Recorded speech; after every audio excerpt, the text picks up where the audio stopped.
parce que du coup, j'en ai familiaux aussi, mais bon, j'arrête là parce que je voudrais revenir au document du PADD. Alors, Non, mais c'est très bien parce qu'on est là pour éclairer le débat et au contraire, il faut que chacun s'exprime. On n'a pas la science infuse. Voilà, il y a des discours comme celui de M. Carrega qui me non, mais paraissent c'est intéressant, mais c'est comme le discours, si vous tout voulez. à fait judicieux. Non, mais alors du coup, Voilà, sur la question, j'aimerais bien avoir votre point de vue puisque vous êtes bon, alors, un spécialiste apparemment. Donc, si vous voulez, de cette consommation de culture qui pourrait être faite en ville, c'est une bonne ou une mauvaise préconisation? c'est comme quand on vous pose la question sur le logement, toute une question d'équilibre et de distance, notamment par rapport aux voies de circulation dans les parcelles qui sont cultivées.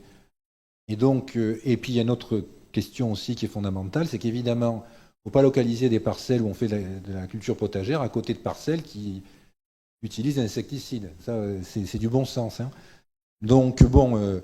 C'était la première commune à arrêter les pesticides. Mais oui, mais peut-être la commune. Enfin bon, pareil, je n'ai pas envie de rentrer dans ce genre de discussion parce que là encore, c'est du ping-pong. Rappeler les choses. Écoutez, moi aussi je peux vous rappeler, mais juste une question. Vas-y. Oui, mais les pesticides de la commune, mais il y a des particuliers qui continuent à utiliser des pesticides chez eux et ça, vous ne pouvez rien faire par rapport à ça. Et je pense qu'il y a des situations à avance aujourd'hui qu'il faudrait voir de près par rapport à cette problématique. Voilà. Donc, mais je referme la parenthèse parce que je ne voulais pas parler de ça spécialement, je voudrais parler du PADD. Du PADD, je me suis coltiné non seulement le document qui est à l'ordre du jour aujourd'hui, mais ce qui est encore plus important selon moi et qui répond à des questions qui ont été un peu soulevées dans le débat, je me suis aussi coltiné les documents en amont, c'est-à-dire l'état initial de l'environnement et le diagnostic territorial, qui posent des orientations et des préconisations, pas seulement des orientations, des préconisations qui, pour certaines, concernent directement Vence. Et d'ailleurs, dans ces documents, Vence est cité à plusieurs reprises. Donc ça me semble intéressant, quand on analyse le document qui nous est soumis aujourd'hui, de bien prendre conscience de ce qui est indiqué en amont de tout ça et qui est ultra synthétisé dans le document de 40 pages que vous avez sous les yeux. Alors je ne vais pas... On a écrit un long dire, pour tout vous dire, on se concerte au niveau de tout un tas d'associations de la métropole pour essayer de déposer une position commune à toutes les communes de la métropole de manière à influer vraiment de manière forte sur ce document.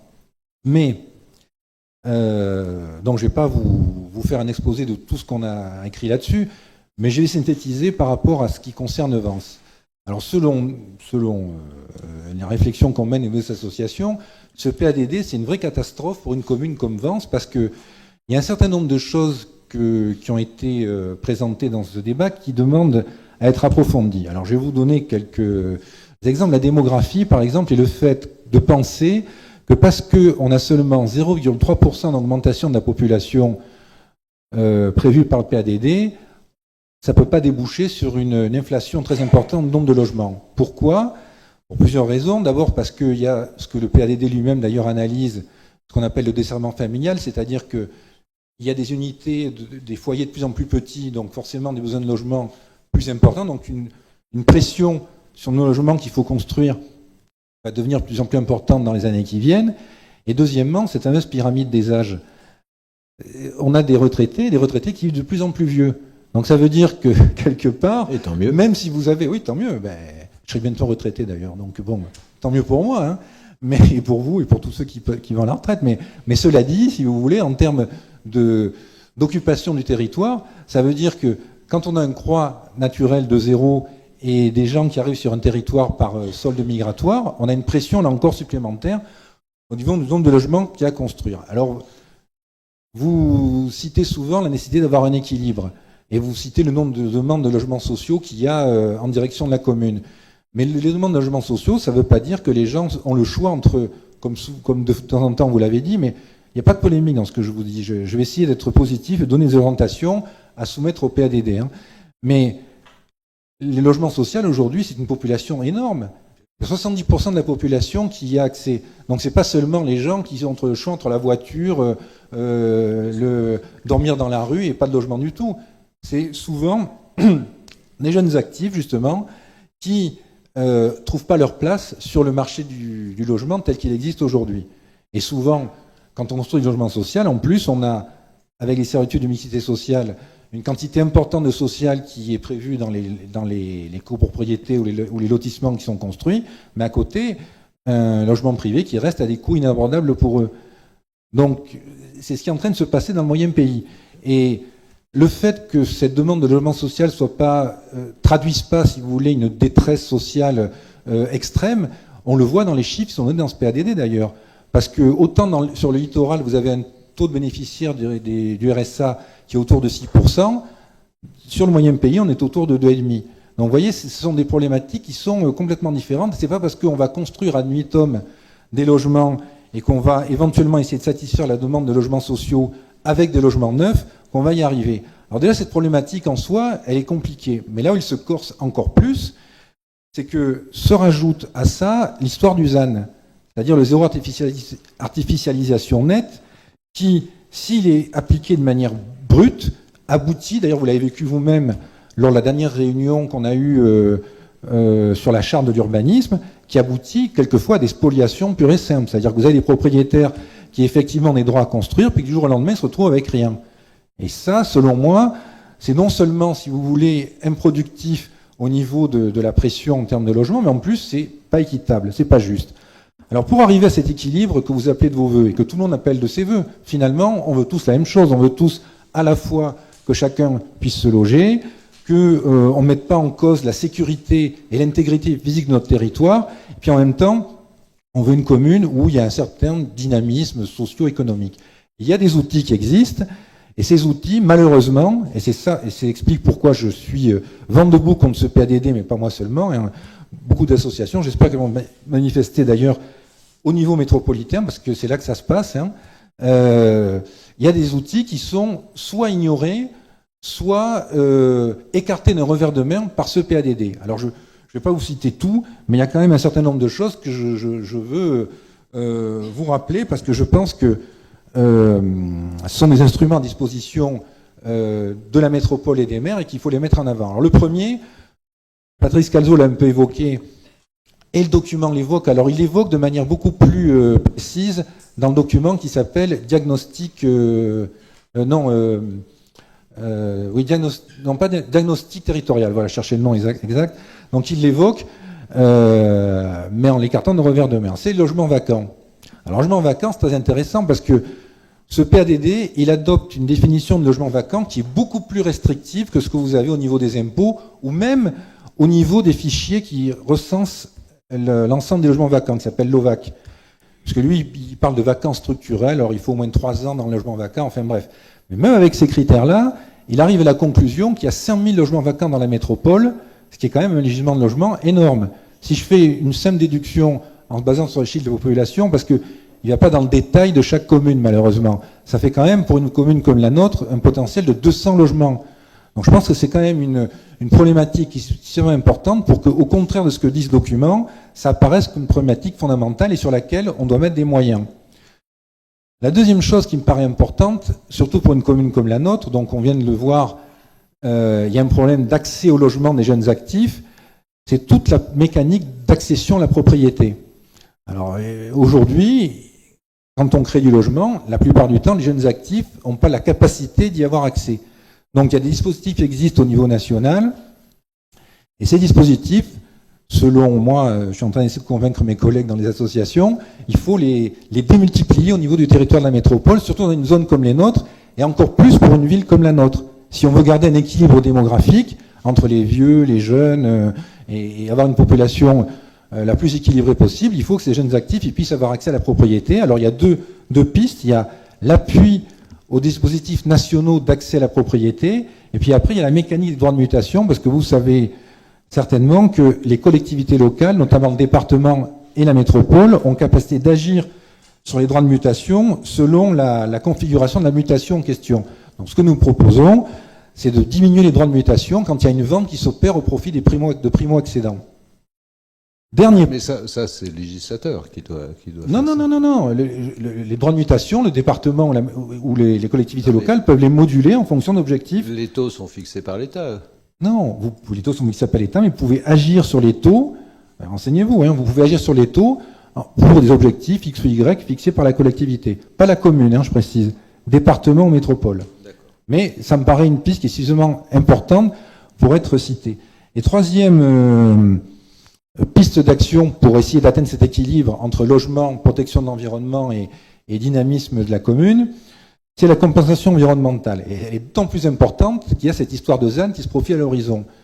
Alors je répète ce dont il s'agit une énième fois. Donc au niveau national, dès qu'il y a un projet de plus de 300 mètres carrés au sol, l'opérateur ou l'aménageur qui construit est obligé de compenser l'impact environnemental qu'il provoque sur l'environnement. Il peut le faire de deux manières, de manière physique ou de manière financière.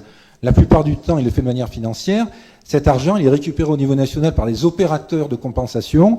Et malheureusement, jusqu'à aujourd'hui, cet argent il est utilisé dans des buts relativement spéculatifs, puisque ces opérateurs, ils achètent un bout d'actifs naturels en Camargue, au fin fond de la Crau, au Kerguelen, ne riez pas, ça existe.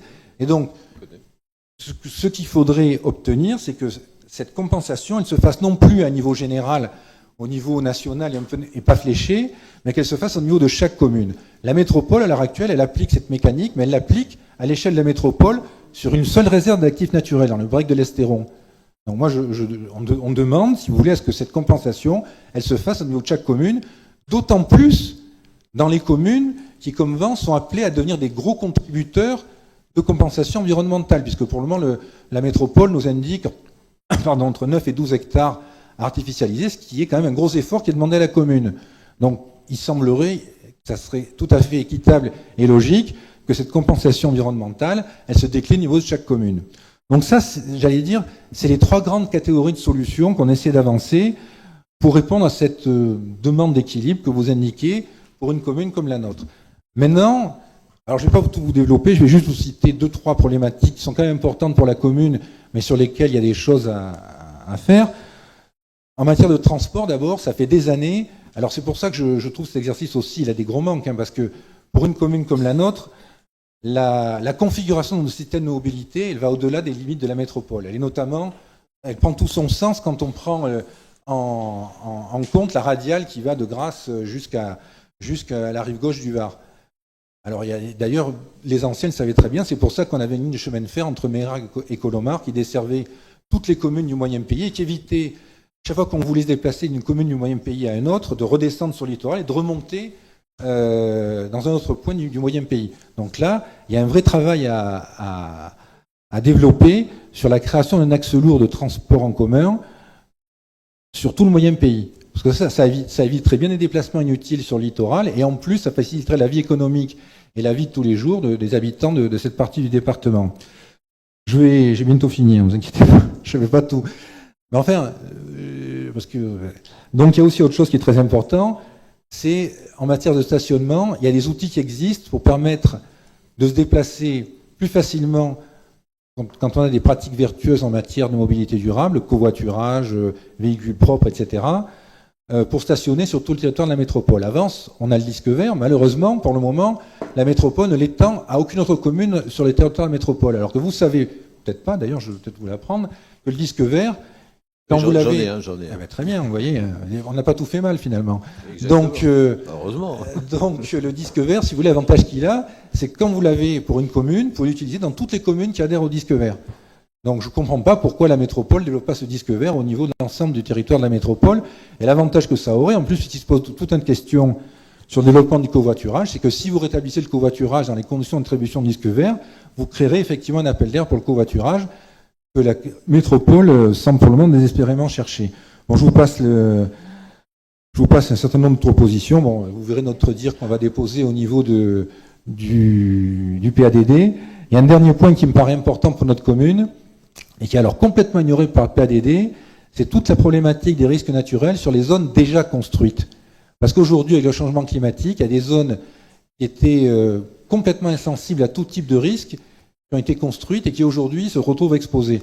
Donc il y a toute une réflexion à développer sur le risque en matière de zones déjà construites, et malheureusement, le droit de l'urbanisme français, aujourd'hui, tel qu'il est conçu, il passe à côté de ça, parce que lui, ce qu'il connaît, c'est interdire ou autoriser sur des zones qui ne sont pas reconstruites.